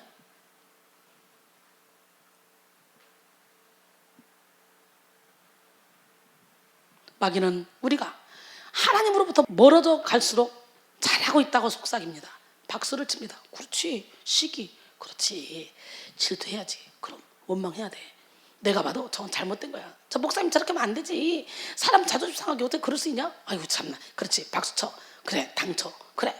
뒤에서 함께. 그럴수록 마귀는 좋다고 박수 막 치면서 막 부추깁니다. 그러니까 여러분들이 시험 드는 거 보면 문제를 한번 잘 살펴봐. 나중에 깨닫고 나면 아무것도 아닌 거야. 여러분 부부싸움 한 다음에 얼마나 심각하게 막 이혼할 것처럼 싸움을 하고 다 TV고 뭐고 다 때려 부신 다음에 나중에 정신 차리고 딱 한번 생각해봐. 아무것도 아닌 일로 시작해. 맞아 안 맞아? 아무것도 아닌 일로 시작하다 보니까 점점 막 그래 마귀가 부추기니까 하다가 애따무르게 때려쳐버려. 우리가요 육적인 속성대로 살아갈수록 마귀는 박수를 치고 쾌재를 부릅니다. 돌로 떡 만들어 먹는 방법을 전수해 줍니다. 천하 만국을 다 주겠다고 막 유혹합니다. 죽을 수밖에 없는 영혼을 죽지 않는 영혼으로 막 살게 해주겠다고 미혹합니다. 아무도 못한 일을 막 너는 해냈다고 하면서 막 교만을 막 불어넣습니다. 네가 어떤 일을 하다가 혹시 잘못이 있다 해도 염려하지 마. 천천히 하나씩 고쳐가면 돼. 다음으로 미루면 되지 뭐. 똑같은 잘못을 계속하면 걱정할 거 없어. 남들도 다 똑같아. 그러면서 그냥 내버려둬도 아무렇지도 않아. 남들도 다 그래. 이렇게 말할 것입니다.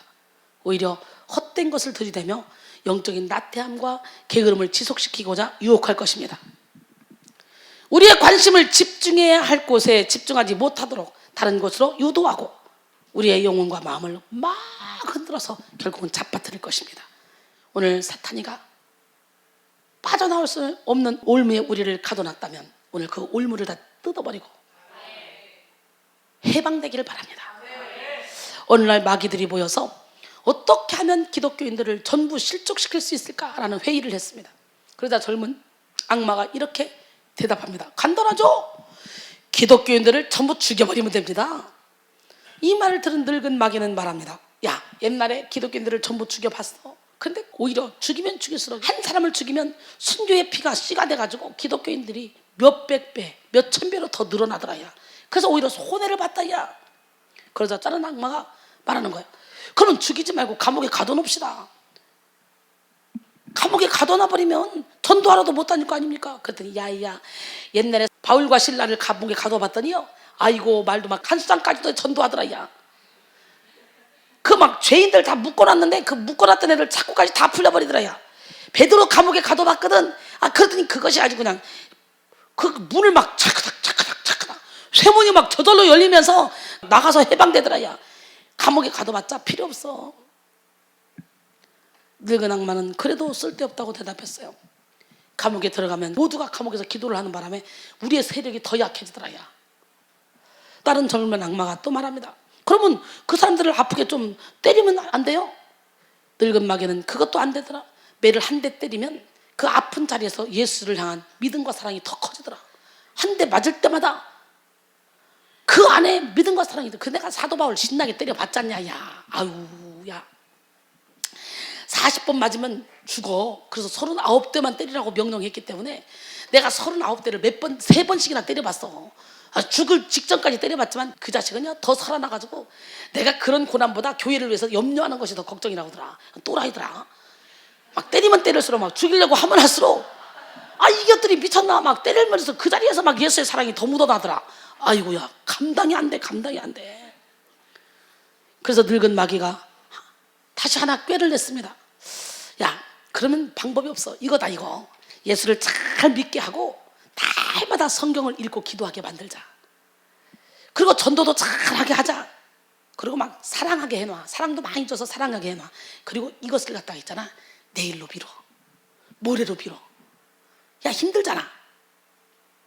그냥 일주일 후로 미루게 만들고 한 달 후로 미루게 만들고 내일이 되잖아. 그럼 또 내일로 미루게 만들고 내일이 되잖아. 그럼 또 내일로 미루게 만들고 그리고 꾀를 냈습니다. 그랬더니요 그게 정답이었어요. 내일로 미루는 사람은 내일 일이 어떻게 될지 모르고 살아가는 인생이죠. 자신만을 위해 살다가 천국의 상급을 쌓지도 못하고 자신의 영혼도 돌보지 못하는 그런 인생이죠. 우리는 내일 일을 알 수 없어요. 내일 어떻게 될지 아무도 모릅니다. 잠언 27장 1절에 보니까 너는 내일 일을 자랑하지 말라. 하루 동안에 무슨 일이 일어날는지 내가 알 수 없습니다. 야고보서 4장 14절에 내일 일을 너희가 알지 못하는도다. 너희 생명이 무엇이냐 너희는 잠깐 보이다가 없어지는 안개니라. 누가복음에 나오는 한 부자도 자신의 인생을 위해 욕심을 내어 쌓아두기만 하는 인생을 살았습니다. 결국 하나님께서 그 영혼을 도로 찾아가겠다고 말씀하셔요. 누가복음 12장 16절로 20절까지 보니까 또 비유로 그들에게 말하여 이르되 한 부자가 그 밭에 소출이 풍성하니까 이걸 나눠줄 생각을 해야 되는데 심중에 이르기를 그래 내가 이 곡식을 쌓아둘 곳이 없으니 어떡하지? 그래 내가 곡간을 헐고 거기다가 더 크게 곡간을 짓고 모든 곡식과 물건을 거기 쌓아두리라. 내가 내 영혼에게 이르되 영혼아 여러 해 쓸 물건을 많이 쌓아두었으니 평안히 쉬고 먹고 마시고 즐거워하자 하리라 하되 하나님은 이러시되 어리석은 자요 오늘 밤에 내 영혼을 도로 찾으리니 그러면 내가 준비한 것이 누구의 것이 되겠느냐. 그러면 우리는 오늘 일은 오늘 해야 돼요. 하나님께서 오늘 우리에게 말씀하셨다면 오늘 그 말씀이 내 삶에 이루어지기 위해서 기도하고 행동으로 옮겨야 돼요. 그 말씀이 오늘 우리의 삶이 되어야 돼요. 오늘 우리의 영혼을 위해 하나님께 더욱더 가까이 가는 기적의 주인공이 되기를 바랍니다. 고린도서 6장 2절에 이르시되 내가 은혜 베풀 때에 너에게 듣고 구원의 날에 너를 도왔다 하였으니 보라 지금은 은혜 받을 만할 때요 보라 지금은 구원의 날이다. 바로 지금이 은혜 받을 때요 지금이 구원의 날이에요. 바로 지금. 사단에게 속아 영적인 게으름에 빠진 사람은 잠을 좋아합니다. 잠은요 나쁜 것이 아니에요. 우리는 잠을 자지 않으면 살 수 없어요. 최소한 4시간 5시간은 자야 돼요. 그래야 건강한 삶을 유지할 수 있어요. 어떤 사람은 뭐 몇 시간 자라 그러죠? 8시간 7시간 자라 그러죠. 그건 헛짓이고 4, 5시간만 자도 충분히 건강하게 살 수 있어요. 세계적으로 유명한 사람들은요 4시간 이상 자본 적이 없대요. 그 이상 자는 건요 죽은 시간이에요. 죽은 시간. 남들이 잠잘 때 같이 똑같이 자고 남들이 놀 때 똑같이 놀고 어떻게 훌륭한 사람이 될 수 있냐. 그잖아요. 남들이 시간을 낭비하는 그 시간을 활용해야지 멋진 사람. 그 사람보다 더 어떤가는 삶을 살 수 있는 거지. 시편 127편 2절에 보니까 너희가 일찍이 일어나고 늦게 누우며 수고의 떡을 먹음이 헛되도다. 그러면 여호와께서 그의 사랑하는 자에게 잠을 주시는도다. 여러분 중에 불면증으로 잠을 자지 못하는 사람이 있습니까? 정신적으로 힘들고 우울증이 있는 사람은요 불면증에 시달려서 잠을 자지 못하죠. 이런 사람들은 잠을 잘 자는 사람을 가장 부러워합니다. 그래서 고문 중에요 가장 무서운 고문이 뭔지 아요? 잠자지 못하게 하는 고문이에요. 그러므로 잠은 하나님께서 우리에게 주신 축복 중에 축복이에요. 이와 반대로 게으름의 잠이 있어요. 4, 5시간 자는 잠은 필요해요 우리 건강에. 그러나 게으름의 잠, 오늘 본문의 말씀처럼 내가 좀 더 자자, 좀 더 졸자, 손을 모으고 좀 더 누워있자 하니. 게으른 사람은 잠을 많이 자게 됩니다. 잠이 계속해서 쏟아져요. 자도 졸려요. 계속해서 자도 피곤합니다. 몸이 나른합니다. 잠은 잘수록 더 자고 싶어집니다. 잠은 만족감이 없어요. 잠언 19장 15절 게으름이 사람으로 깊이 잠들게 하나니 태만한 사람은 줄일 것이니라. 깊이 잠들고 게으르면 가난하게 되죠. 깊은 잠에 히브리어 타르뎀마는 하나님이 하와를 만들 때 아담을 깊이 잠들게 했다는 표현에서 사용된 단어입니다. 얼마나 깊이 잠들었으면 갈비뼈를 뽑아도 모를 정도로 잠을 잤겠습니까? 그런 상태를 말하는 거예요. 곧 게으른 자의 잠도 혼수 상태나 마취 상태에 있을 정도의 깊은 잠을 잤다는 거죠. 우리도 가끔 참을 수 없는 잠에, 깊은 잠에 빠질 수가 있어요. 그런데 성경은 잠을 좋아하는 그런 게으른 자의 전형적인 모습은 잠을 많이 잤으면서도 좀 더 자자, 좀 더 누워있자, 좀 더 졸자, 그런 사람으로 표현하는 거예요. 그러니까 그때 원수가 와서 가라지를 팍 뿌리고 간다는 거죠. 우리 인간은 꼭 잠을 자야 됩니다. 육체의 피곤함을 해소하기 위해서 반드시 잠이 필요해요. 하나님은 사랑하는 자에게 잠을 준다 그랬어요. 그러나 지나치게 많이 자면 오히려 몸이 나른해지고 기능이 떨어져. 사람에 따라 잠을 많이 자야 하는 사람도 있겠지만 좀 더 자자, 좀 더 눕자, 좀 더 졸자, 이 게으름막에 빠져서 자는 사람도 있다는 걸 알아야 돼요. 그래서 필요 이상으로 잠을 많이 자면 인생을 허비합니다. 만약 필요 이상으로 하루에 2시간씩만 더 자면 1년이면 730시간을 허비하게 된다 그래요. 약 한 달이라는 시간을 날려버린다는 거죠. 남들은 12달 사는 동안 우리는 13달을 살 수 있어. 그럼 얼마든지 큰 일을 할 수 있잖아. 지금부터 2시간씩 잠을 더 줄입시다. 에베소 5장 15절로 16절 그런즉 너희가 어떻게 행할지를 자세히 주의하여 지혜 없는 자같이 하지 말고 오직 지혜 있는 자같이 하여 세월을 아끼라. 때가 악하니라 그랬어요. 백성 성도들은 늦게까지 예배를 드리고 몇 시간 자지 못하고 학교를 가거나 직장을 다니거나 각자의 일을 하죠. 직장 다니면 예배 끝나서 바로 가야 될 거 아니야. 그래야 새벽 6시, 7시에 일어나 출근할 거 아니야. 이 사람들은 직장을 다니는데도 여전히 새벽 3시, 2시 반, 3시 막 이래. 내가 가라고 얘가. 2-3시간 자고 맨날 출근해. 그런데도 매일 7시간, 8시간, 10시간 잘 때보다 더 싱싱하고 더 기쁘고 더 즐겁다네. 하루도 안 빠지고 매일 도장 찍어. 여기서 예배드리고 조금만 자도 영혼이 회복되고 생수가 넘쳐 흘러서 기쁘다는 그런 사람들이 많이 있잖아요. 우리의 영혼이 예배로 인하여 회복되고 기쁨의 생수가 넘쳐 흐를 때 독수리가 날개치며 오른 같은 새 힘을 얻게 됩니다. 할렐루야. 예. 영원하신 하나님 여호와, 땅 끝까지 창조하신 여호와, 그 하나님은 피곤하지 않으시며 곤비하지 않으시며 명철이 한이 없으시며 피곤한 자에게는 능력을 주시며 무능한 자에게는 힘을 더하시나니 소년이라도 피곤하며 장정이라도 넘어지며 쓰러지되 오직 여호와를 앙망하는 자는 새 힘을 얻으리니 독수리가 날개치며 올라감 같을 것이요 다른 박질하여도 곤비하지 않겠고 걸어가도 피곤치 않냐리라. 나는 오늘 여러분 이런 힘을 받기를 원해요. 여호와를 앙망하는 자에게 주시는 힘. 할렐루야. 이 시간 주님을 앙망하는 자에게 주시는 새 힘을 받아서 부지런하게 힘차게 기쁘고 즐겁게 멋지게 인생을 살아가기를 바랍니다. 이 시간에 영적 나태한 자의 결말, 게으른 자의 결말, 이 게으름의 결과를 한번 살펴보겠습니다. 내 빈궁이 강도같이 오며 내 곤핍이 군사같이 이르리라. 저님은 머리 둘 것도 없대. 저님은 가난하게 살았대. 나는 가난하게 살아야 돼. 게을러서 돈이 없어서 예쁜 것도 못 사 끼고 예쁜 옷도 못 사 입고 못 학교 다니면서 기도만 하면서 나는 거룩해서 겸손하게 거룩해서 검소하게 사는 거야. 열심히 일해서 열심히 벌어서 예쁘게 하고 예쁘게 사 입고 예쁘게 걸고 남들도 맛있는 것도 사주고 막 선을 행하고 이러고 살아야지. 개그를 다 져가지고 치보만 못 해가지고 바듯이 거지 같은 옷 시장에서 3,000원 5,000원짜리 하나 옷 입고 다니면서 나는 검소해. 부자가 되는 것도 하나님의 뜻이에요. 난 예수 안에서 다 부자가 되길 원해요. 예수 안에서 행복하고 멋지고 아름답게 살기를 원해요. 잠언 20장 4절에 게으른 자는 가을에 밭 갈지 아니하나니 그러므로 거둘 때에는 구걸할지라도 얻지 못한대. 게으른 자는 결국 궁핍한 삶을 살게 됩니다. 다른 사람들이 봄에 열심히 씨를 뿌려서 풍성한 곡식을 거둘 때 게으른 사람은 아무것도 거둘 것이 없습니다. 그렇기 때문에 구걸해야 되는 처지가 되죠. 영성 훈련도 마찬가지예요. 우리가 영성 훈련을 받는 이유는요, 우리의 인격이 변화되고 우리의 삶이 변화되고 우리가 예수 그리스도를 닮아가기 위함 아닙니까? 근데 인격도 변화되지 않고 삶도 변화되지 않고 예수도 안 닮아가면서 계속 이기적으로 자기 욕심만 채우고 있어. 그건요 귀신에게 이미 사로잡힌 사람이에요. 또한 하나님이 주시는 능력, 즉 영권을 받아서 하나님이 예비하신 많은 영혼을 살리기 위해서 영성훈련을 받는 거 아닙니까?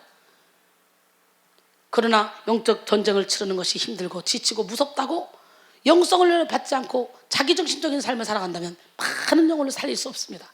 남의 영혼은커녕 자기 영혼도 지킬 수가 없어요. 우리는 끊임없이 자신을 내려놓는 삶을 살아야 돼요. 그러면 영역으로 궁핍한 삶을 살지 않기 위해서는 우리는 늘 깨어 기도하고 말씀으로 무장해서 하나님의 말씀대로 살아가야 돼요. 저는 캐나다에 자주 가죠. 백성교회가 캐나다에 있으니까. 캐나다 백성교회 성도 중에는요 원주민 선교를 하는 권사님이 계셔요. 그들의 가장 큰 문제는 북미 지역의 원주민 말살 정책으로 인한 원주민들의 무력화 현상이라고 그래요. 캐나다 정부는 원주민들을 무력으로 말살하려고 하지 않고 일부러 먹을 것을 주고 옷을 주고 돈을 준다고. 그래서 그들은 일을 하지 않아도 정부에서 나오는 것으로 먹고 사는 거예요. 그래서 결국은 게을러지고 나태해지고 술과 마약을 해서 알코올과 마약 중독으로 죽어간다고 합니다. 부모들도 알코올 중독자, 마약 중독자가 무슨 자녀를 잘 키우겠습니까? 그러니까 자녀들을 잘 돌보아주지 않기 때문에 자녀들이 처참하게 살아간다 그래요. 이제는 많이 죽고 종족이 얼마 남지 않았대요. 원주민의 보호구역까지도 생겼다 그래요. 저도 원주민 보호구역까지 가봤는데 다음에 기회가 되면 원주민 마을에 가서 선교를 해야 되겠다는 생각을 해봐요. 그럼 우리는 부지런하여 게으르지 말고 하나님 안에 거해서 게으름으로 인한 영육의 가난과 결핍에 빠지지 말도록 해야 돼요. 그들을 말살하는 말살 정책이 돈을 줘서 게으르게 해서 나태하게 해서 후손들을 돌보지 않게 정신이 몽롱하게 해서 그래서 서서히 죽어가게 만들어서 결국은 원주민들이 얼마 없대요. 그게 말살 정책이라는 거예요. 그러니까 여러분 정신 바짝 차려야 돼. 사탄은 우리에게 이 정도면 됐잖아, 이 정도면 됐어, 이 정도면 됐어 나태하게 만들어서 결국은 죽게 만들어. 게으른 사람은요 여러분 절대로 인정받지 못합니다. 하나님께도 사람에게도. 여러분 인정받고 싶어? 그렇다면 부지런해야 돼요. 잠언 10장 26절에 게으른 자는 그 부리는 사람에게 마치 이에 식초 같고 눈에 연기 같다 그랬어요. 잠언 12장 24절에 부지런한 자의 손은 사람을 다스리게 되어도 게으른 자는 부림을 받는다는 거예요. 전도서 10장 18절 게으른 적 석가래가 내려앉고 손을 놓은 적 집이 샌다 그래요. 집이 새면 살 수 있어? 게으른 사람은 그 누구도 좋아하지 않습니다. 다른 사람들로부터 인정을 받을 수도 없습니다. 불성실한 사람, 게으른 사람은 믿을 수 없기 때문에 도와주고 싶어 하지 않습니다. 그래서 사람들은 성실한 사람을 좋아하고 도우려고 합니다. 대인관계가 어려우시다면 여러분의 게으름으로 인해서 다른 사람들에게 신뢰를 주지 못하고 있는지 살펴봐야 돼요. 예수님께서 게으름을 악한 것으로 책망하셨어요. 마태복음 25장 달란트 비유에서 한 달란트 받은 자가 달란트를 땅에 감추어 두었다가 한 달란트를 그대로 가지고 왔을 때 악하고 게으른 종이라고 말씀하시면서 이 무익한 종을 바깥 어두운 데서 내어 쫓으라고 말했어요. 이를 감히 쓰래요. 게으름은 아무것도 하지 않습니다. 하나님의 말씀에 불순종합니다. 게으른 사람은 하나님이 주시는 신앙의 기쁨과 감격을 알지 못합니다. 하나님을 위해서 일하는 봉사의 기쁨을 알지 못합니다. 하나님 나라 확장을 위해서 하는 헌신의 기쁨도 알지 못합니다. 결국 순종할 때 우리에게 주시는 의와 평강과 희락의 기쁨을 알지 못하고 평생을 살아가게 되죠. 이 사람은 영적으로 포장된 자연인입니다. 불쌍한 사람이에요. 요셉 집사님은 시키지 않아도 청소를 열심히 하고 의자 막 날르고 하는 거 보면 아마 그렇게 하면서 하나님이 주시는 의와 평강과 희락이 그 안에 있기 때문에 그럴 거예요. 그렇지 않다면 왜 하겠어요? 생각해봐. 그렇기 때문에 하나님의 일은 열심히 하는 자에게 하나님이 상급을 주신다는 걸 깨달아야 돼요. 10처녀 비유에서도 기름 준비하지 않은 5처녀들은 게으름 때문에 기름을 준비하지 못해서 결국은 천국에 들어가지 못했습니다. 이 게으름이 얼마나 후회스러운 결과를 가져오는지 신랑이 올 때 깨닫게 되죠. 다시는 돌이킬 수 없다는 것을. 게으름은 편하고자 방심하고 나태해서 나타나는 병입니다. 여러분 편안함과 평안함은 다르다는 걸 알아야 돼요. 우리는 편안하게 사는 게 아니라 평안하게 살아야 돼요. 편안하기를 좋아하는 사람, 게으른 사람은 5처녀처럼 설마 그것 때문에 하면서 나태하게 지내다가 멸망하게 됩니다. 게으름을 물리쳐야 하나님께, 사람에게 사랑받고 인정받을 수 있습니다. 그러면 게으름을 극복하는 방법은 뭘까? 먼저 우리의 소명을 발견해야 돼요. 매튜 폭스라는 신학자가 이런 말을 했습니다. 게으름을 치유하는 처방은 부지런함이 아니다. 게으름을 치료하는 처방은 단순히 부지런해지리라 하는 결심만으로는 되지 않는다. 부지런은 뭐야? 할 일이 없는데. 그지? 아침에 가정주부가 열심히 일어나서 청소 쫙 해봐. 그 다음에 할 일이 없는데? 할 일이 없으니까 괜히 이웃집 아줌마하고 만나서 남편 험담하고 자식 험담하고 시부모 험담하다가 우울증 걸리고 정신병 걸리고 그러는 거야. 게으름의 가장 적절한 유일한 처방은 당신 안에 있는, 여러분 안에 있는 불꽃을 발견하는 것이라고 그랬대요. 이 매튜 폭스가 말하는 불꽃은 바로 우리에게 하나님이 주신 소명입니다. 할렐루야. 예, 소명이란 우리가 하고 싶은 일, 정말 하고 싶은 일, 마땅히 해야 될 일을 말하는 거예요.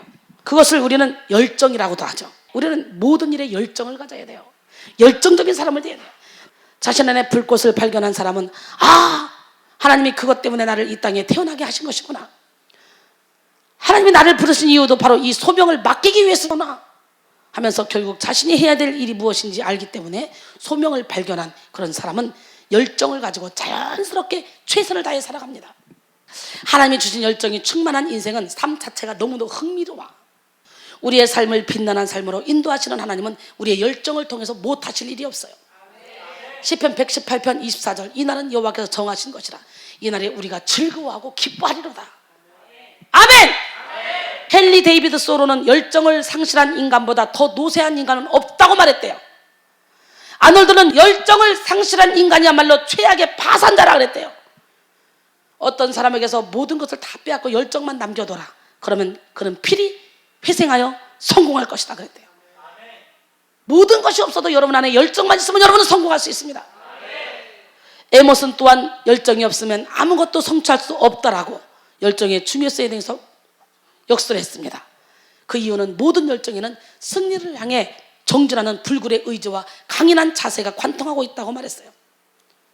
즉 열정은 여러분의 잠재력을 분출시키고 그리고 생동감을 불어넣는 에너지입니다. 그런 의미에서 열정은 불타는 믿음입니다. 할렐루야. 믿음이 하나님의 선물이듯이 열정 또한 하나님의 귀한 선물이라는 거예요. 열정은 수면 상태에 있는 열정의 그런 잠재 능력을 일깨우는 원동력이 됩니다. 그렇기 때문에 열정을 개발하는 법을 배워야 돼요. 아침에 잠에서 깨어나자마자 오늘은 하나님께서 나를 통해 무슨 일을 이루실까? 오늘은 하나님이 나에게 어떤 만남을 허락하실까? 열정을 가지고 긍정적으로 그날그날을 맞이해야 돼요. 소명을 발견한 사람은 이렇게 열정적으로 세상을 살아갑니다. 우리에게 어떤 목표가 있다면요, 절대로 나태해질 수 없어요. 그 목표를 향해 푯대를 향해 달려나가게 돼 있어요. 그러니까 사도 바울 그러잖아. 빌립보 3장 12절로 14절, 내가 이미 얻었다 함도 아니요 온전히 이루었다 함도 아니라 오직 내가 그리스도 예수께 잡힌 바 된 그것을 잡으려고 달려가느라. 형제들아, 나는 아직 내가 잡은 줄로 여기지 아니하고 오직 한 일, 저 뒤에 있는 것은 잊어버리고 앞에 있는 것을 잡으려고 푯대를 향하여 그리스도 예수 안에서 하나님이 위해서 부르신 부름의 상을 위해서 달려가노라. 나는 여러분이 소명을 가지고 푯대를 향해 달려가기를 원합니다. 그런 사람은 자만하지 않습니다. 그런 사람은 뒤를 돌아보지도 않습니다. 언제나 넘어질까 조심조심 앞만 보고 달려갑니다. 할렐루야. 우리 인생의 삶의 목표를 잃어버리면 게으름에 빠지게 되는 거예요. 또한 그 목표를 다 이루어 놓고 다른 목표를 가지고 있지 않으면 그 목표를 이루었다고 생각하는 그 순간 교만에 사로잡혀서 게으름에 빠지게 돼요. 누구처럼? 엘리야도, 그 거장 엘리야도 목표를 다 이루고 난 다음에 로뎀나무 거기 가서 쓰러져 버리잖아요.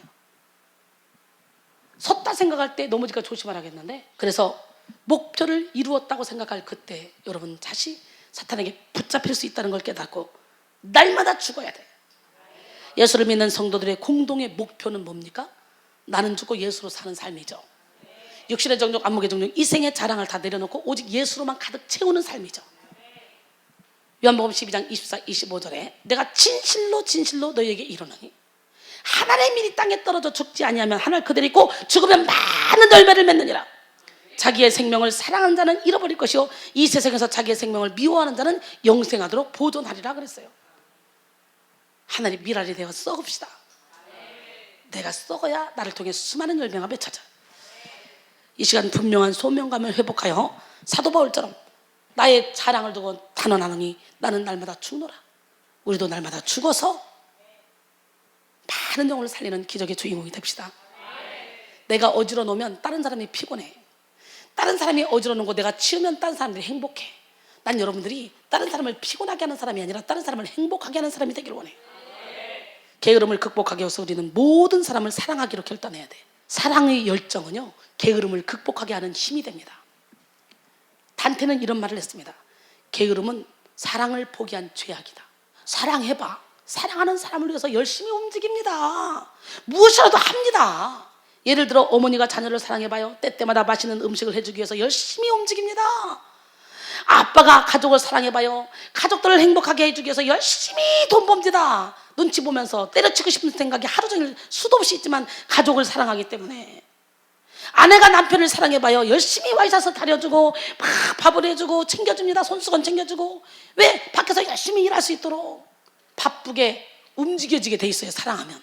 여자친구를 사랑해봐. 그 여자친구가 좋아하는 것을 사기 위해서 열심히 바쁩니다. 게을르게 나태하게 누워있다가도 번뜩 일어납니다. 여자친구가 내가 이렇게 지저분하게 하고 하면 싫어하겠지. 예쁘게 옷 입고 예쁘게 머리 꾸미고 비비크림도 바르고 움직입니다. 바쁘게. 사랑하면 부지런한 거야. 어떤 사람은 평생을 신랑 앞에 맹얼굴을 안 보였다고 하더라고. 사랑하면 부지런한 거예요. 나는요, 하나님의 말씀 준비하느라고 몸이 박살나가지고 그냥 하나님의 설교 준비할 때 외에는 잠옷 입고 살아. 그냥 주님을 3번씩이나 부인하고 저주했던 베드로에게 하나님은 찾아오셔서 뭐라고 말하냐? 네가 날 사랑하냐? 3번씩이나 연거푸 물어봐. 사랑하면 내 양을 쳐, 내 양을 먹여, 내 양을 쳐. 네가 날 사랑한다면 그겁니다. 십계명도 뭡니까? 하나님 사랑, 이웃 사랑이잖아요. 모든 사람을 사랑하기로 결단한 사람은 사랑을 표현하기에 바쁩니다. 육신적으로만 사랑해도 사랑을 표현하기에 바쁜데 하나님을 사랑하는 자는 하나님 사랑, 이웃 사랑. 그러면 하나님을 사랑하면 하나님은 영혼을 사랑하라고 그러잖아요. 그렇기 때문에 영혼 사랑하기에 막 생명을 바칩니다. 저를 보세요. 저를 영혼 사랑하려고 잠도 못 자고 먹지도 못하고 막 시간도 없으니까 커피 한 잔도 맘 놓고 편하게 마시지 못해요. 영혼 사랑하느라고, 영혼 살리기에 바빠서 하나님의 능력으로 사랑하기 위해서 더 기도하게 되고 더 말씀을 가까이 하게 되고 사랑이 필요한 많은 사람들을 위로하고 세워주는 일에 바쁩니다. 사랑하기 때문에. 그렇기 때문에요, 사랑하는 사람은 바빠요. 저는 몸이 아무리 피곤하고 지쳐도요, 세계 많은 영혼들이 영적인 무지로 인해서 악한 영에게 끌려가고 있는 것을 생각하면 잠이 오지 않습니다. 조금이라도 더 영어 공부를 해서 그들을 살리고 싶어요. 조금만 체력이 있으면 설교 준비, 더 좋은 꼴을 준비해서 제게 맡겨준 양떼를 먹이고 싶은 그 마음 때문에. 여러분, 모든 사람을 사랑하기로 결단합시다. 그 사랑의 열정이 우리로 하여금 행복한 노력을 하게 만듭니다. 그래서 게으름은 우리의 신앙생활을 좀먹는 죄요, 우리의 인생을 좀먹는 죄입니다. 게으름은 헬라어로 아케이디아라는 단어인데요, 이 말의 의미는 돌보지 않는다입니다. 이것은 무책임의 의미와 거의 동일해요. 그렇기 때문에 게으른 사람은 자기도 돌보지 않아. 무책임해. 그래서 우리가 게으르면 우리의 영혼만 죽이는 것이 아니라 다른 사람의 영혼도 돌보지 않기 때문에 하나님이 기뻐하지 않는 거죠. 당장 죽어가는 영혼들이 있는데 돌보지 않고 괜찮겠지 생각한다면 결국 우리가 살려야 될 영혼들은 죽어갈 것입니다. 마태복음 15장 14절에 그냥 둬라. 그들은 맹인이 되어 맹인을 인도하는 자로다. 만일 맹인이 맹인을 인도하면 둘 다 구덩이에 빠지리라 그랬어요. 그러므로 우리에게 맡겨진 영혼을 괜찮겠지라고 방치하는 것이 아니라 끊임없이 중보해주고 진리의 길로 인도하는 축복의 통로가 되기 위해서 우리는 부지런해야 돼요. 영혼을 사랑하여 영혼을 살리는 일이야말로 참으로 고귀한 일입니다. 영혼을 사랑한다면 잠시라도 그냥 앉아있을 수가 없어요.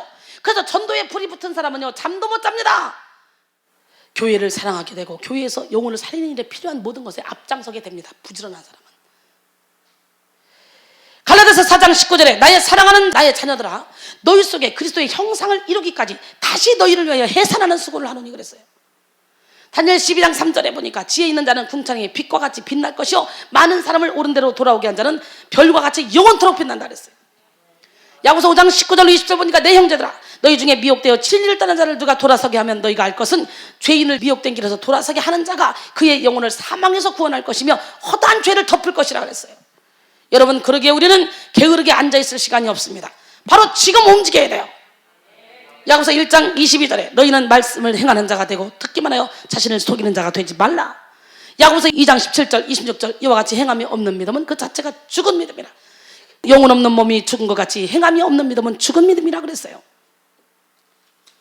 요한복음 15장 8절에 너희가 열매를 많이 맺으면 내 아버지께서 영광을 받으실 것이요 너희는 내 제자가 되리라 그랬어요. 게으름을 극복하기 위해서 우리 안에 있는 우리의 죄악의 쓴뿌리를 제거해야 돼요. 내 안에 죄악의 쓴뿌리가 있으면 아까도 얘기했지만 내 안에 있는 이 쓴뿌리가 하나의 법이 돼서 자꾸 다른 사람을 찔러버려. 하나님의 은혜로 치유되지 못하고 회복되지 않는 한 시간이 흐를수록 영적인 나태함과 게으름의 깊이와 골은 점점 더 깊어집니다. 또한 우리 신앙생활을 더욱더 어둠 속으로 몰고 갑니다. 그러기에 영적인 나태함과 게으름 가운데 있는 사람은 하나님께 붙들림 받은 삶을 살아가기 위해서 간절한 마음으로 기도해야 돼요. 하나님께서 치유해 주시기를 소망하며 믿음으로 기도하시기 바랍니다. 왜냐하면 어둠의 영이 우리들의 영혼을 더 깊고 더 어두운 영적인 나태함과 게으름의 수렁으로 끌어가려고 하기 때문에 그러죠. 신앙생활을 이 정도만 하면 되지 하면서 나태하게 여러분의 영혼을 그대로 방치하고 방관한다면 어둠의 영은 여러분의 영혼을 다시 일어설 수 없도록 깊은 수렁으로 빠뜨려버리고 말 것입니다. 그러기에 영적인 문제는 그 문제가 발생했을 때 즉시 하나님께 나가서 해결받아야 됩니다. 그러기 위해서는 날마다 거룩한 삶을 살아야 돼요. 그렇지 않고 영육으로 잠들어 있으면 악한 영이 뿌린 씨앗에 가라지가 생기게 되고 잡초와 쓴뿌리가 생기게 돼요. 그래서 많은 사람을 더럽게 하고 괴롭게 하고 교회를 어지럽히게 되죠. 이 쓴뿌리 히브리서 12장 15절에 보니까 너희는 하나님의 은혜에 이르지 못하는 자가 없도록 하고 또 쓴뿌리가 나서 괴롭게 하여 많은 사람이 이로 말미암아 더럽게 되지 않게 하라 그랬어요. 이 쓴뿌리는 우리로 하여금 죄를 짓도록 유혹하고 옛사람의 본성을 버리지 못하게 만듭니다. 하나님께 더 가까이 나가지 못하게 하고 인간관계를 파괴시킵니다. 그러기에 우리는 하나님께로 더 가까이 나가기 위해서 극복해야 될 그런 내면의 많은 부정적인 요소들, 즉 쓴뿌리를 제거해야 됩니다.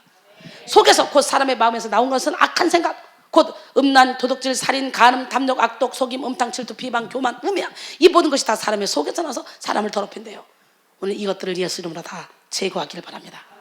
결론적으로 저와 여러분이 믿음의 성장과 성숙을 이루기 위해서는 하나님과의 관계를 지속하고 친밀감을 유지해 나가야 됩니다.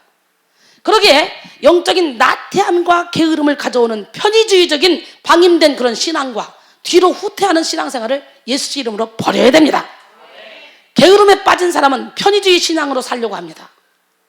세상 일에 분주합니다. 생각만 하고 움직이지 않습니다. 모든 일을 내일로 미룹니다. 지나치게 잠을 좋아합니다. 이 게으름의 결과는 뭐라겠어요? 가난하게 되고 곤핍하게 됩니다. 하나님과 사랑에 인정받지 못하게 합니다. 이 게으름을 극복하기 위해서는 어떻게 해야 돼요? 소명을 발견해서 열정적으로 살아야 돼요. 모든 사람을 사랑하기로 결단해야 돼요. 사랑해봐. 이 사람을 사랑해봐. 이 사람이 어지러운 거 내가 치우고 싶어. 이 사람을 편하게 해주고 싶으니까 막 사랑해야 돼. 우리 안에 죄악된 쓴뿌리를 제거해야 돼요. 이 쓴뿌리 때문에 우리가 앞으로 갈 길을 자꾸 막는 거예요. 우리가 부지런하게 살아야 믿음으로 승리하는 삶을 살 수 있습니다. 게으름과 나태는 우리를 부끄러운 그리스도인이 되게 만듭니다. 이것은 자신이 스스로 진정한 그리스도인이 아니라는 것을 증명하는 것입니다. 여러분, 주님이 함께 하십니다. 주님이 주시는 힘으로 일어서십시오. 혹시 게으름과 나태함에 빠져 영적인 결핍 상태에 있다면 이 시간에 즉시 일어서십시오. 그리고 담대하게 선포하십시오. 나에게 게으름을 주는 사탄아 물러가라. 지혜 없게 만드는 더러운 영아 물러가라. 맨날 잠만 자게 하는 더러운 영아 물러가라. 오늘 본문에 내가 게으른 자의 밭과 지혜 없는 자의 포도원을 지나며 본즉 가시던 뿔이 그 전부에 퍼졌으며 그 지면이 거친 풀로 덮였으며 돌담이 무너져 있기로 내가 보고 생각이 깊었고 내가 보고 훈계를 받았노라. 그래서 우리는 게으른 사람을 보고 그 게으른 사람을 따라가는 것이 아니라 그 보고 생각이 깊고 보고 훈계를 받기를 바랍니다. 그래서 오늘 이 시간에 여러분, 빈궁이 강도같이 곤핍이 군사같이 이르는 그런 삶이 아니라 항상 풍요롭게 사는 삶, 꾸어줄지언정 꾸임받지 않는 삶, 사랑이 철철철 넘치고 물질이 철철철 넘치고 능력이 철철철 넘치고 행복이 철철철철 넘치고 부귀 명예 권세가 철철철철 넘치고, 예, 그를 높이라. 그리하면 그가 너희를 높이 들리라 그랬잖아요. 주님을 높이기만 하면.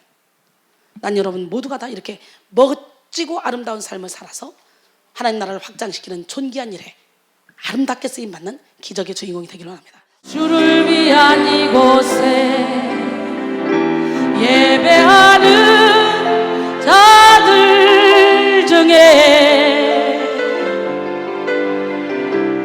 주가 찾는 이 없어 주님께서 슬퍼하시네. 주님이 찾으시는 그 한 사람, 그 예배자, 내가 그 사람 되길 간절히 주께 예배하네. 주내로 주내로 이곳에 서 있네. 주 임재에 엎드려 절하네. 그 어느 것도 난 필요 없네. 주님만 경배해. 그러기 위해서는 우리는 보혈을 지나 주님 품으로 가야 돼.